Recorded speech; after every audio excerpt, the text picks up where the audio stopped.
Cycling seems to be in a good state at the moment.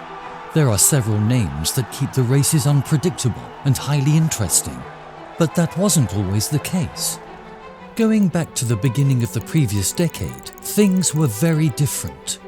The interest in professional road cycling was at its lowest since it became plagued with doping scandals that brought it to its knees. Unfortunately, for the second day in a row, drugs are dominating the headlines here in France. Disgraced American cyclist Floyd Landis has admitted to systematic use of performance-enhancing drugs. In all 7 of your Tour de France victories, did you ever take banned substances or blood dope?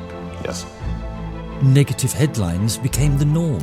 The viewership was dwindling and the sponsors were leaving. The future of cycling was very uncertain. And it makes you want to quit the Tour. And there's going to come a time, if they continue to do this, where we can't have this race. And that would be a very sad day.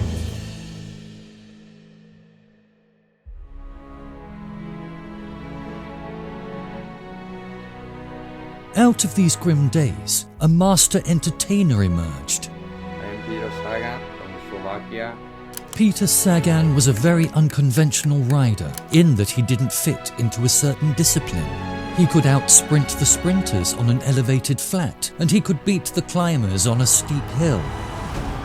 Evilly looking back, and Peter Sagan is going to win stage 4 ahead of Kreuziger.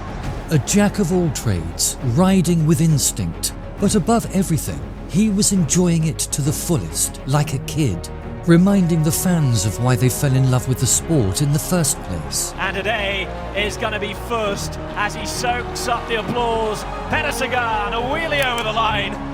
He kept people wondering, what's he going to do next? That was exactly what the sport needed.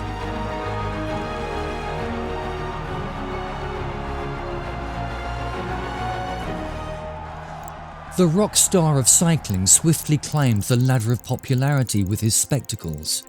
What's more interesting is the character of the man. He comes across as humble, outgoing and spontaneous. He was also one of the funniest figures in the peloton. Whether he's on or off the bike, Peter never failed to impress.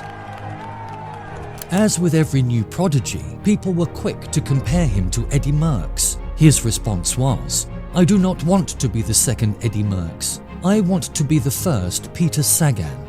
He was a showman who believed that people deserved to be entertained. He brought attention to even the most ordinary events. To Bradley Wiggins, Peter is cycling's saviour that must be looked after.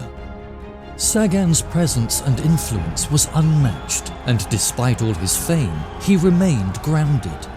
In one of his interviews he said, "Whether I win or lose a race, in the evening, I'm still the same person." After his prime years, it was time for Peter to pass the torch to the new generation, and on October the 1st of this year, he finished his last ever race as a professional road cyclist, leaving a legacy that will last forever. Looking back at the 2010s, it is hard to imagine what the sport would have looked like without him. Over that period, the general public's perception of cycling has changed for the better. The Tour de France, for instance, is currently among the top 3 most watched sporting events worldwide. The future of the sport has never looked brighter. Peter Sagan may not be the only factor that helped cycling regain popularity, but he was a major one. Thank you for watching. Please remember to like this video and subscribe to the channel.